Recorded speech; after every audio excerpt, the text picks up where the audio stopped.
What's going on, everybody? This week was much better than last week. In fact, it was almost the polar opposite, except for I didn't lose as much money, and the election wasn't miraculously overturned. Speaking of the election, I know it was decided last week when number 126 aired, but I was recording as polls were closing. Here's the only thing I'll say about it, since we do have a lot to cover. This is just to everyone in general. We want something different! Then maybe don't vote for the same two parties for 236 years.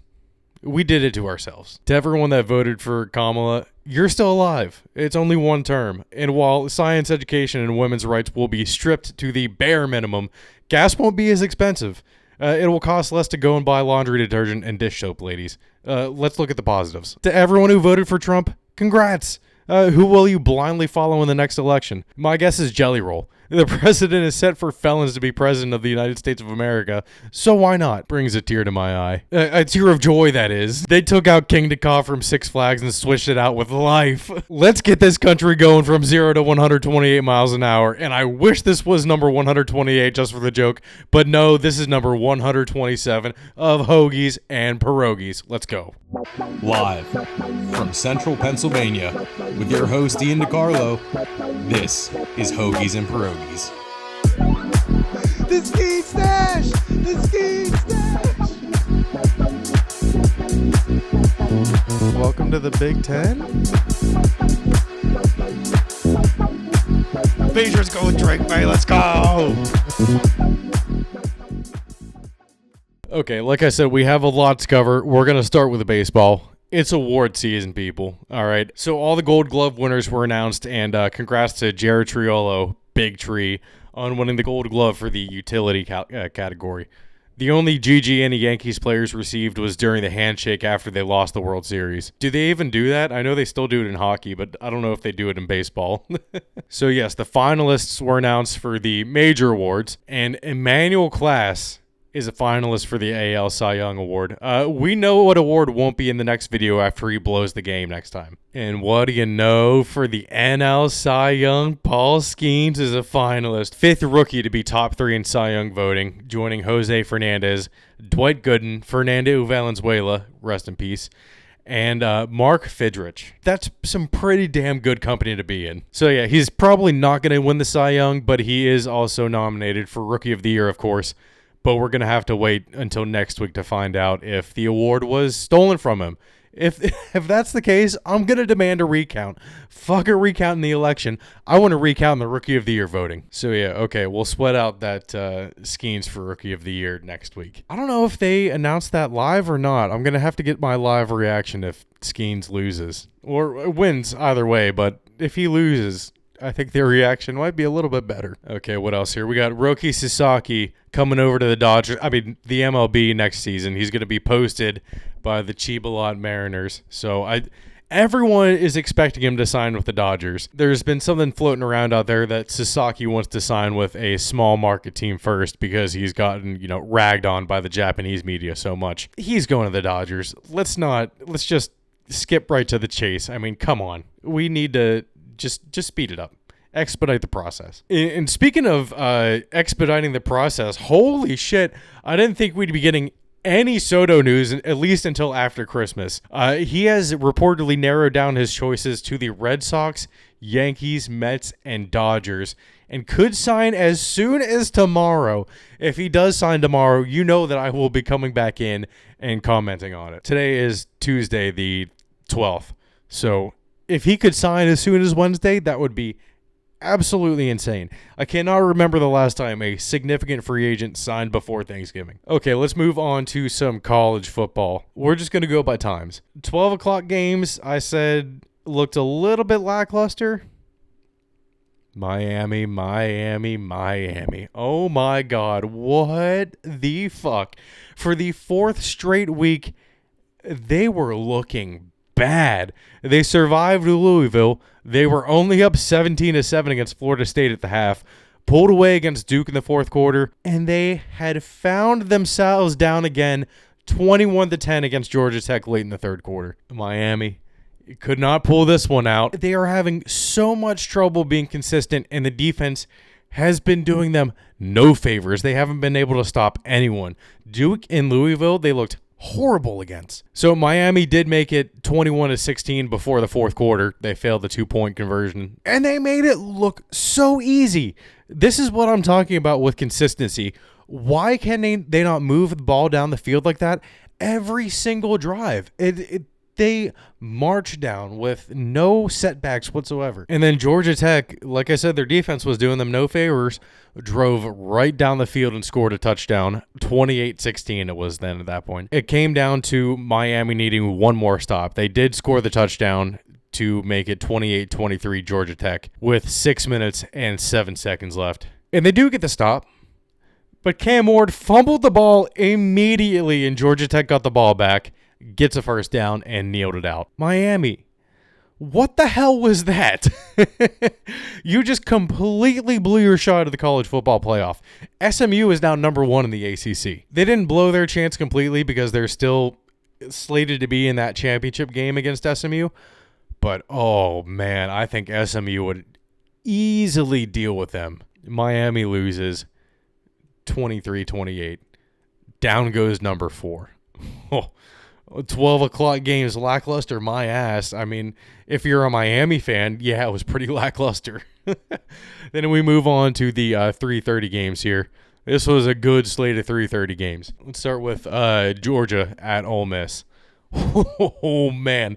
Ole Miss was bringing it early. The offense looked great, and the defense was not breaking. I was going to mention it last week, but like I said, my brain was fried. Georgia cannot be committing so many turnovers and still win. They could have gotten away with only a good game against Ole Miss, but they needed to be great with no turnovers against this Ole Miss team who felt like they had been gearing up for this all year. Lane Kiffin finally got the huge win, and Georgia only scored 3 points the whole game after an early touchdown. I mean, holy shit, even without Trey Harris, Ole Miss looked great. Might be back on that Ole Miss train, huh? So yeah, Georgia had been extremely sloppy all year, and it should have bitten them in the ass already, but this one, it finally stopped. Carson Beck cannot keep getting away with throwing multiple interceptions per game and still winning. That's just, holy shit, all the memes coming out of that. So yeah, down goes number 3 then. All right, then we move on to this Michigan-Indiana game. Man, Indiana won, but holy shit, Michigan threw everything that they had at them. Poor my Sharona. Indiana ended up winning 20-15. Michigan is doing so bad, and it got me wondering, what is the worst season for a defending national champion?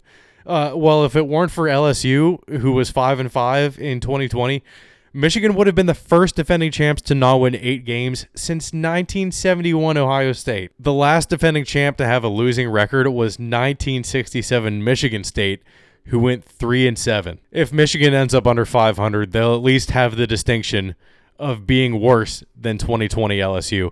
And to be honest with you, they probably are worse because that season in which LSU was 5-5 was the COVID-shortened season where they only played conference games. So I think Michigan takes this distinction here. If you're going to suck historically. The worst defending national champions in 57 years? That's impressive. Okay, and this one I had in here, South Carolina at Vanderbilt. Everyone was on the Vanderbilt train. I was like, hold up, slow your roll.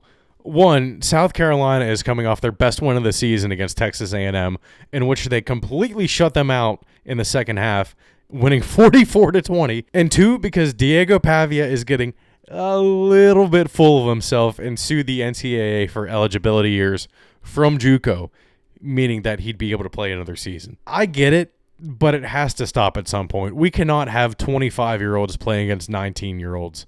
I mean, there has to be some limit. I do think the age cap should be 25 for college sports across the board. South Carolina won that game handily. Didn't even put down the final score. Okay, for the 7 o'clock games, and these are kind of just the games of note. I'll kind of go over everything else after these. Number 11, Alabama at number 15, LSU. There is absolutely no question about this one. Oh my God. If I would have told you that Jalen Milroe only had 109 passing yards and no touchdowns, you would have probably been like, oh my God, Alabama got completely blown out. But hold on. Jalen Milroe also added on 185 yards and 4 touchdowns rushing. So, yeah, Alabama didn't need to throw the ball at all to completely destroy LSU, 42-13. Man, the SEC is crazy this year. 0 favorites. Texas might be back on top, but Ole Miss now might be the favorite for the conference. I don't know. Maybe Alabama. It's just wild. It is the wild, wild west. 185 yards rushing. That's insane for your quarterback. Oh, man. And Brian Kelly needs to chill. Fucking putting his hand on the ref's neck like he was the Godfather. Whoa.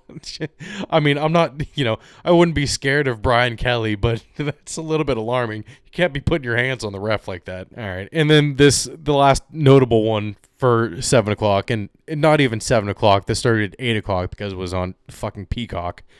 Washington at Penn State. Where was this last week? Are you kidding me? It was 28-0 at halftime. I turned on the game right after Penn State went up 21-0.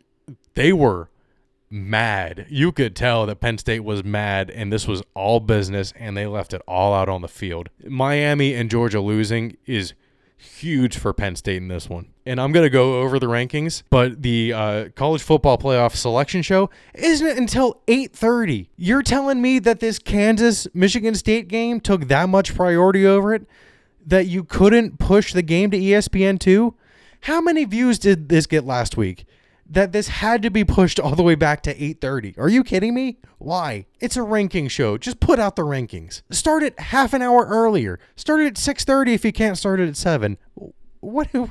ESPN, come on. All right, what else do we got here on the scoreboard? Oregon crushed Maryland. Ohio State crushed Purdue. Texas crushed Florida. Tennessee crushed Mississippi State. Oh, BYU beat Utah 22-21 on a... And the drive was not decided on this controversial holding call. The drive was decided the rest of the way after the holding call, after Utah's defense could not stop BYU. They were stopping them the whole game. You're telling me they couldn't stop them on that last drive? Was it really that much of a momentum killer, that holding? And apparently there were a whole bunch of other terrible calls the whole game. So Utah's AD, you're going to get that mad? This game was stolen from us. This game was absolutely stolen from us. We were excited about being in the Big 12, but tonight I am not. We won this game. Someone else stole it from us. Very disappointed. I will talk to the commissioner. This was not fair to our team. I'm disgusted by the professionalism of the officiating crew tonight. Thank you. Bullshit. Well, first off, it was holding. Second off, you got to stop them after that. Ridiculous. BYU takes it 22-21 to remain undefeated 9-0. Notre Dame crushed Florida State. Boise State beat Nevada. That was a close game, 28-21. Genty added on 209 rushing yards and 3 more touchdowns. How is he not the Heisman favorite? I get Travis Hunter's doing what he's doing, but just a little bit above average on each side. If he were just a receiver, it would not be a Heisman season. If he were just a cornerback, it would not be a Heisman season. Kansas beat Iowa State 45-36, and Virginia beat Pittsburgh 24-19. 2 undefeated teams losing back-to-back games, back-to-back weeks. Has to suck. Oh my God. Number 17 and number 18 go down in horrific fashion. I mean, Iowa State went down very early. They tried to come back, but their quarterback is pretty turnover prone, I guess. Ugly, ugly game for both of them. 2 teams that had high hopes. I mean, Iowa State had a chance to be in that Big 12 championship game. Now, it's completely done after back-to-back losses. Same with Pittsburgh. They had a chance to make that ACC championship game, and completely done. There's no way.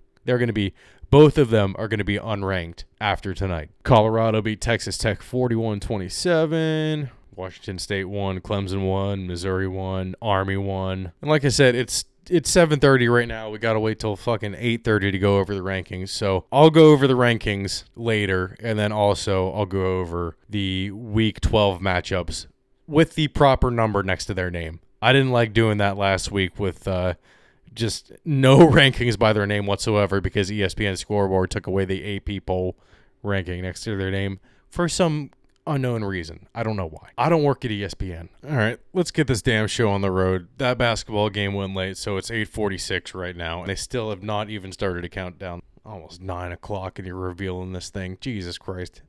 Show it at lunchtime. Okay, so number 25, we got Tulane. Number 24, Army. Number 23, Missouri. 22 is LSU. They go down 7. 21 is South Carolina. They weren't ranked last week. 20 is Clemson. They go up 3. Louisville is 19. They also go up 3. Washington State is number 18. Everyone's going up 3 because of this big drop from LSU. But then also Iowa State and Pittsburgh lost, like I said, so it looks like they're not ranked here. Number 17 is Colorado. Number 16 is Kansas State. Number 15 is Texas A&M. They were on a bye week this week. All right, now for the second out, first out bullshit. All right, second team out, SMU. And number 13, Boise State actually goes down from number 12 to number 13, but they're still in the playoff because they're projected the 5th best conference champion. So they're not first out.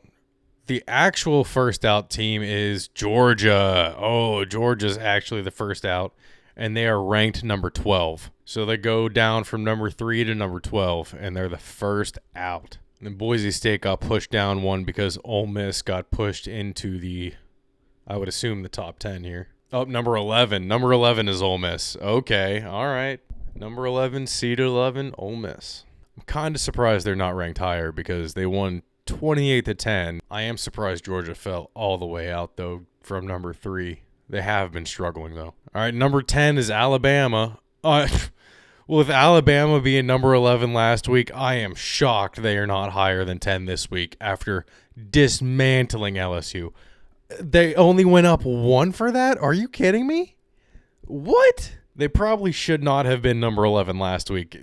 10 feels right, but just because they were 11 last week, 10 seems low. All right, number 9 is Miami, but they're seeded 4th because they're still projected champions of the ACC, even though SMU is number 1 in the ACC right now because they're just undefeated in conference play. Number 8 overall, number 9 seed is Notre Dame. Number 7 overall, 8th seed is Tennessee. Number 6, and with the 3 seed, is BYU, still projected champs of the Big 12, still undefeated at 9-0. Man, BYU and Miami getting bye weeks is so weird. But that's the rules, baby. If you're confused, tough shit. Okay, number 5 should be Penn State here. Oh, actually, I don't know. Might be Indiana. Number 5 is Indiana. Ooh, I don't know. Just judging off of what Alabama did to LSU on Saturday, Alabama might beat the shit out of Indiana. All right, Indiana's number 5 with the number 7 overall seed. So that means Penn State should be number 4 here. Yep, Penn State's number 4 in a matchup with Ole Miss right now. Rematch of the Peach Bowl from last year. Ooh, which should put Texas at number 3. Yep, Texas at 3. Should put Ohio State at 2 and Oregon at number 1. All right, let's go over the second iteration. Let's go. Okay, I'm going to go over, like I did last time, just the top 12 real quick, and then I'm going to go over the matchups. Number 1, Oregon. Number 2, Ohio State. Number 3, Texas. Number 4, Penn State. Number 5, Indiana. Number 6, BYU. Number 7, Tennessee. Number 8, Notre Dame. Number 9, Miami. Number 10, Alabama. Number 11, Ole Miss. Number 12, Boise State. Well, number 13, Boise State. Number 12, Georgia. Number 14, SMU. Right now, the matchups as they stand are Boise State at Ohio State, Notre Dame at Tennessee, Ole Miss at Penn State, and Alabama at Indiana. For that Boise State-Ohio State game, I think Ohio State would win, obviously. They would go on to face Miami. And I think Ohio State would pretty easily take care of Miami there. Notre Dame and Tennessee, this is a little bit harder of a matchup to predict. I do think Notre Dame could beat Tennessee here. But they would go on to face Oregon, and I think Oregon would beat the shit out of Notre Dame. And then Ole Miss, Penn State, just judging off of this week and Ole Miss beating the shit out of Georgia, I think I might have to go Ole Miss with this one. Penn State still has to prove themselves against big opponents. So I'm going with Ole Miss. Ole Miss would go on to play BYU. I think either team, a beaten up Ole Miss or a beaten up Penn State, would give BYU a pretty good matchup. I think either of them would beat BYU, though. And then this last one, we got Alabama at Indiana. Like I already said, I do think Alabama, if that same Alabama team shows up against Indiana that showed up against LSU, Indiana's not going to have a shot. Then Alabama would win that game and move on to play Texas in the second round, who are projected SEC champs. Oh, I don't know. I like this bracket better than last week's bracket because I think this one gives us better second round matchups rather than better first round matchups. So, I'm looking forward to it. Georgia's out. SMU is out. Both do have a shot to get back into the playoff picture, though. SMU does have a straight-up shot at the ACC championship. So, oh, man, this is great. Now let's go over the Week 12 games. Hopefully they put their rankings up here, the correct rankings. Oh, they're not the right rankings. Okay. Penn State against Purdue, Ohio State, Northwestern. Clemson is going to play Pittsburgh. That before Pittsburgh lost 2 straight games and Clemson got upset by Louisville, that was looking like a pretty good game on who would decide the championship against Miami. But now it's the ACC's wide open too. This year has been crazy. Alabama's playing Mercer this late into the season. Mercer must be terrified. What the hell is that? LSU at Florida, Mizzou at South Carolina. Tennessee at Georgia is looking like the best matchup of Week 12. And then we got Kansas at BYU. Kansas just beat Iowa State, even though we've obviously, determined that Iowa State stinks. Kansas at BYU might be a good game. But the one to look forward to, obviously, is Tennessee at Georgia. If Tennessee beats Georgia, goodbye, Georgia. All right, I think that's it for college this week. Let's get into the NFL. Bengals, Ravens, Thursday Night Football. Best Thursday Night Football game of the season. Ravens were wearing their new purple helmets, and they look sick. I'm not going to sit here and lie to you. A bunch of my friends in the group chat were like, oh, they're a different color than their jerseys. Oh, they're darker than the jerseys. No, they're lighter than the jerseys. No, they're the same shade. We got confirmation from the only girl in the group chat who is a Ravens fan.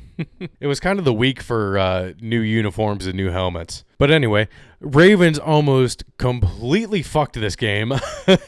They scored 21 unanswered points to go up 28-21 with just under 6 minutes to go in the game. At that point, I said there was an explosion of offense in the second half. The Bengals just can't get close enough to score.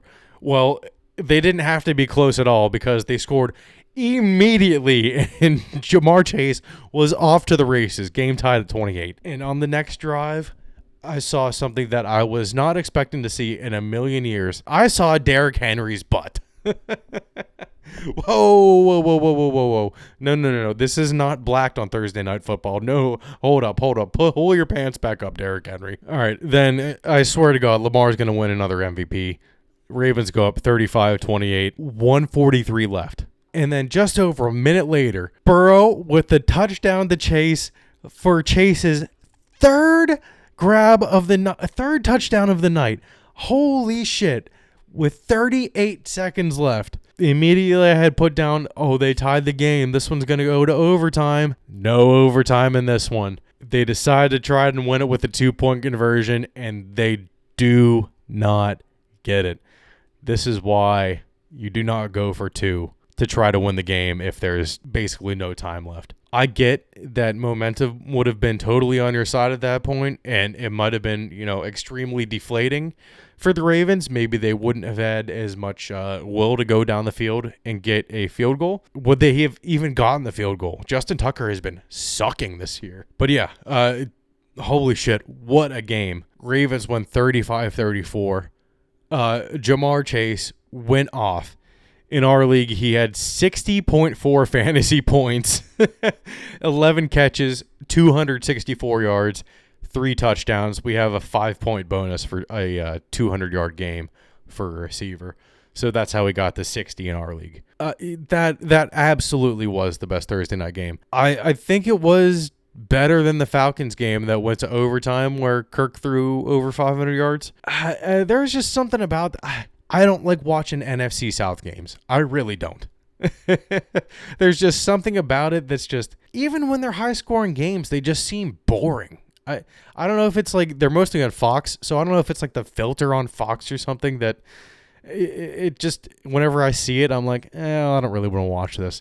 It's just a weird thing that I have. This was the best Thursday night game.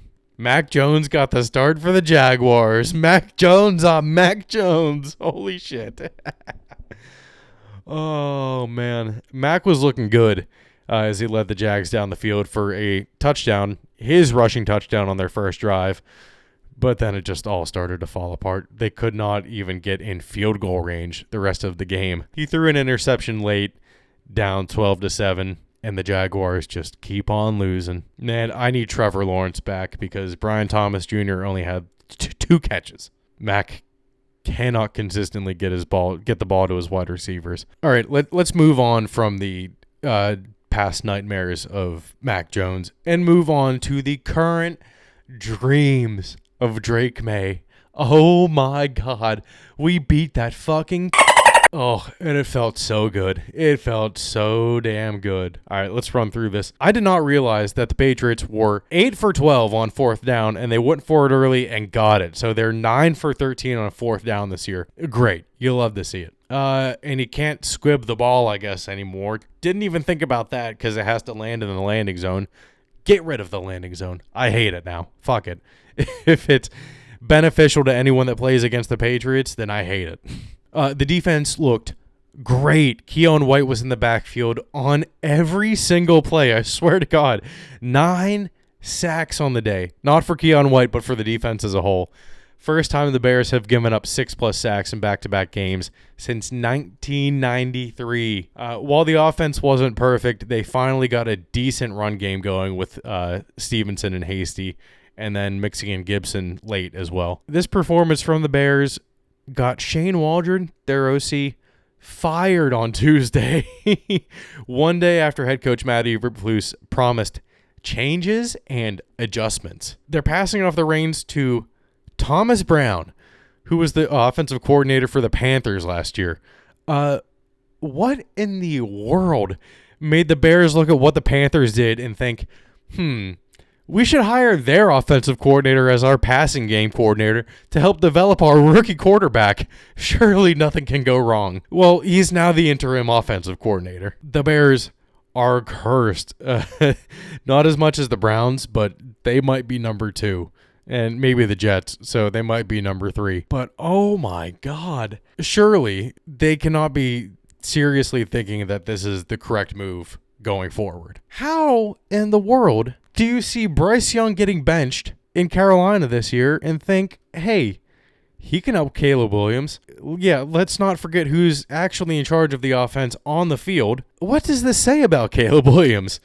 He's now 0-2 against quarterbacks that were taken after him, and I know that kills him, which delights me. Oh my God.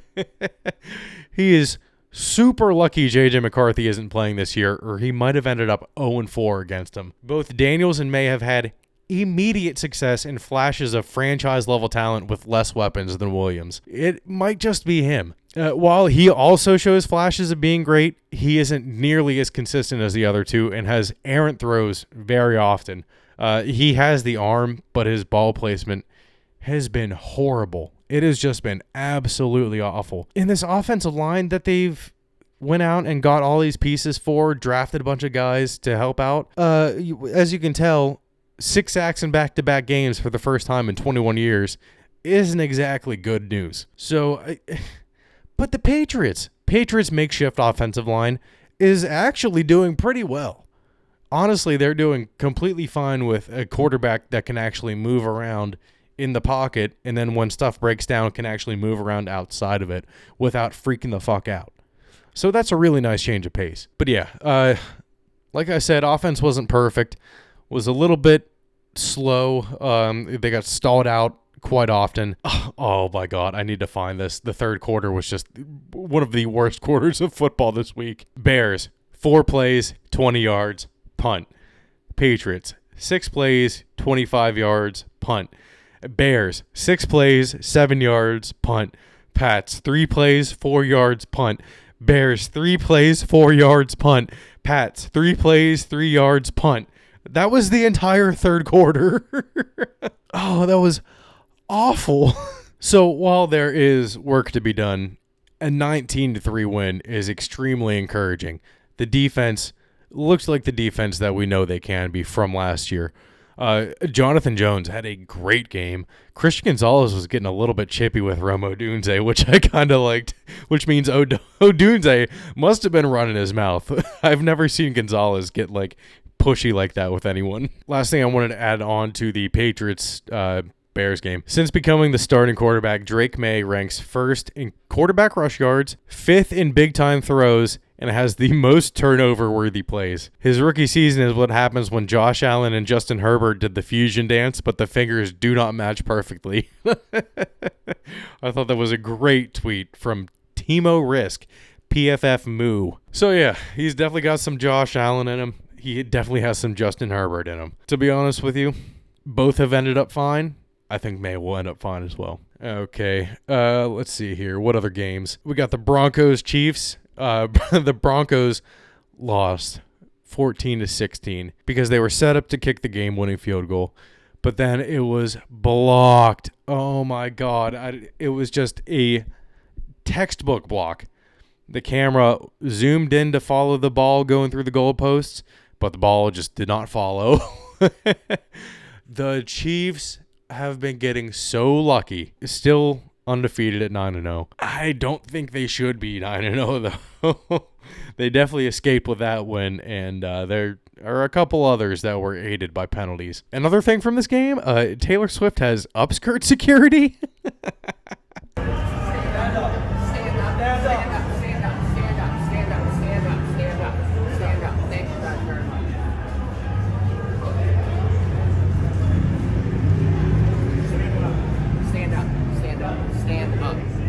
Let's go over the other 1 o'clock games. Let's see. The Saints beat the Falcons 20-17 because Young Ho-Koo was 1 for 4 on field goals during the day. Arthur Blank consoled him after the game, but did he actually console him? Just remember, I was alive during the Korean War, and we'll leave it at that. All right, 49ers beat the Buccaneers 23-20 on a last-minute field goal. They got away with it. And the game of the week, this has to be the game of the week, the Steelers-Commanders. Steelers come away with the 28-27 win after Russell Wilson got the Commanders' defense to jump off sides with 1 minute left. No timeouts for the Commanders. That gave the Steelers the opportunity to just kneel it out and finish the game. Russ's little dance after he got him to jump out offsides was so funny. You know what? One of the biggest Russ haters is becoming a fan of Steel City Russ. I really do like Mr. Unlimited Steel, if I do say so myself. God, you gotta feel good for him. Seriously. Steelers are actually going to be playing the Ravens next week. So this will be the true test for the Steelers. Bills beat the Colts 30-20. Oh, and the other, not even a 1 o'clock game. Forgot about this one because I just want to erase this one from my memory. The Giants-Panthers game in Germany went to overtime. Oh my God, what a horrible game to go to overtime. 20-17, the Panthers won. And Bryce Young looks like the kid that has Down syndrome that everyone let score the touchdown in the high school football game.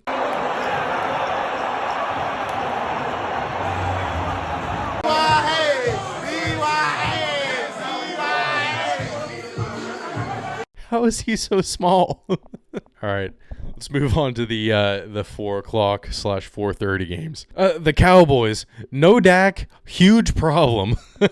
I mean, even with Dak, it probably would have been a problem. The Eagles' defense had 4 fumble recoveries and an interception. They won 34-6. The Dallas offense could only manage 6 points with Cooper Rush back there.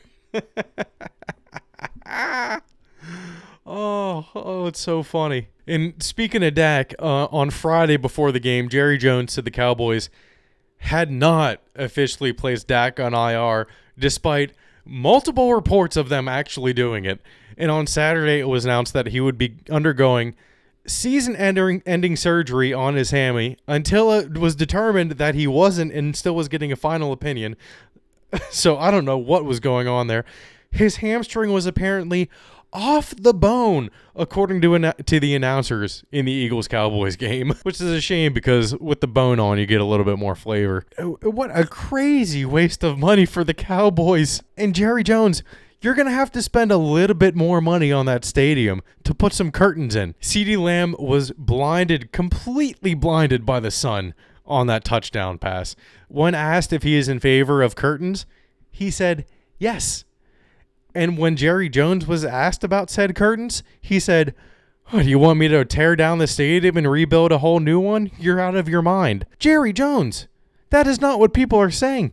Just put up some mechanical curtains. Are you stupid, Jerry Jones? Jesus Christ. It was announced today that he will not be back officially. Oh, wow. The Cowboys are in complete disarray. The Eagles were actually so in control of that game that Kenny Pickett came in the fourth quarter. All right, the other 4 o'clock games, we got the Chargers beating the Titans 27-17. Chargers are a fairly boring team. And then this game, we got the Cardinals beating the Jets 31-6. I didn't watch this game at all. I actually had no idea the Jets were playing. I thought they had a bye week. Kyler Murray had a great game against them.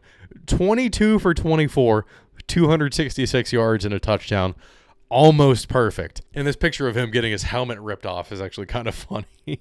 That was so bad. Holy shit. 151 yards passing and 79 yards rushing. They were actually held to under 200 yards of total offense, which is just mind-boggling. Whoa.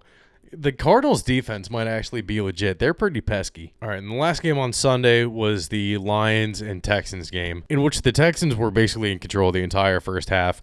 It was 23-7 at halftime, Texans. Texans pulled a Texas A&M and got shut out in the second half.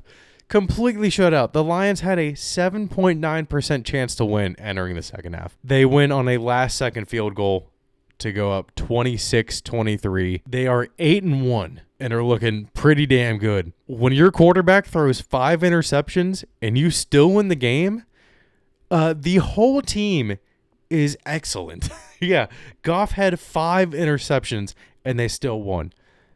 How's that? The Lions are looking unbeatable right now. They're looking invincible. I know it's 2024, but what's up with all the butt stuff? First we see Derrick Henry's butt, now we get to see a shark stain from a Lions player? Gross, come on. I was going to say keep it in your pants, but that one was contained in his pants. And our Monday night game here, Dolphins beat the Rams 23-15. Still watched, just because of Tua. You know we need to report on it if it happens. I don't want to speak it into existence. I'm just saying the likelihood of it happening is kind of high. So we got to be tuned in because, I'm not sure how many replays of that we'll see if it does happen. Okay, so that's all for Week 10. Let's move on to Week 11. Holy shit, and we might have another great Thursday night game. The Commanders are facing off against the Eagles. Yeah, this game is going to be awesome. Gonna have to watch that one. The Patriots get the Rams, who are, I don't know. The Rams always seem to do this. They always seem to suck early on. Don't pay attention to them the rest of the year. They end up, 10-7 or 9-8 somehow. I really just hope the Patriots can start stringing together some wins. I mean, 2 wins and an overtime loss in 3 weeks? Not bad. They've actually been a completely center-of-the-road average team since May has been the starter. Packers, Bears, Jags, Lions, Vikings, Titans, Raiders, Dolphins, Browns, Saints, Colts, Jets. Okay, I know the Commanders, Eagles game might be really good, but the Ravens, Steelers game is going to be game of the week, I'm pretty sure. Steelers find themselves playing all of these great games at 1 o'clock. Flex these games to Sunday night. That's crazy. How have the Steelers not had a Sunday night game yet? Oh, actually, they did against the Cowboys, but honestly, need more Steelers in prime time. Falcons, Broncos, Seahawks, 49ers, Chiefs, Bills. This might be a really good game, too. Bills are 8-2. Chiefs are 9-0. Oh, man. I didn't even realize the Bills were 8-2. They have another bye week yet? Damn. And then we get the Bengals, Chargers on Sunday night. It is really weird that the good games have been at 1 o'clock and 4:25 this year and Thursday night. And Texans-Cowboys on Monday night, the battle for Texas. So, yeah, definitely looking forward to that. Chiefs-Bills, Ravens-Steelers, and Commanders-Eagles on Thursday. Going to be a good week. Even better if the Patriots can beat the Rams. Okay, I think that's it for the NFL this week. Oh, I did end up listening to Ben Roethlisberger's podcast with Kutch, and I didn't realize there would be 20 minutes of God talk at the end. Ugh. It was alluding to it basically the whole time, and I didn't actually think there would be a whole chunk on it. I don't listen to it. I don't listen to religious. I'm not a religious person. I really don't listen to religious stuff. Personally, I just think, this is my opinion, it's just fear-mongering. Halloween isn't evil, Ben Roethlisberger. You raping someone is. Also, not allowing your kids to have a phone or be on social media when they are of age, to me, is kind of just lazy. Just saying no flat out rather than teaching them how to use it safely and then hiding behind religion as an excuse is pretty lazy. Just my opinion. That's my opinion! Won't be listening again, but that's totally okay. If you listen to it, more power to you. It was fine for what it was.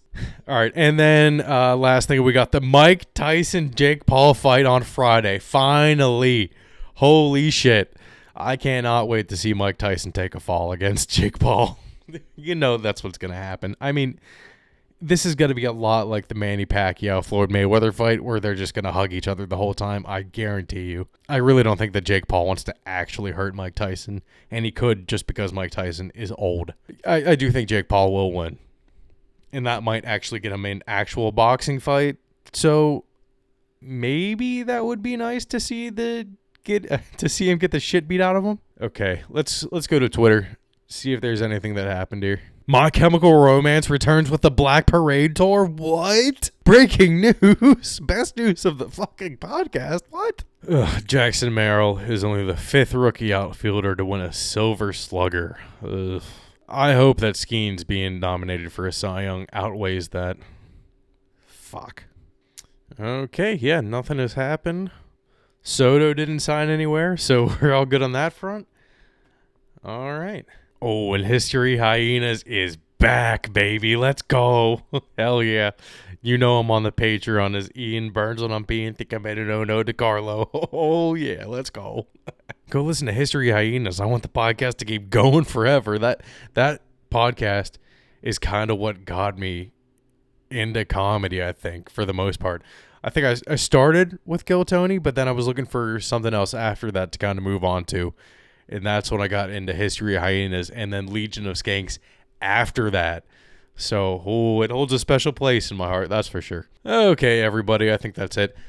Make sure to leave a like and comment on each video and subscribe to our YouTube channel. Hoagies and Pierogis is available on Spotify, Apple, or wherever you listen to podcasts.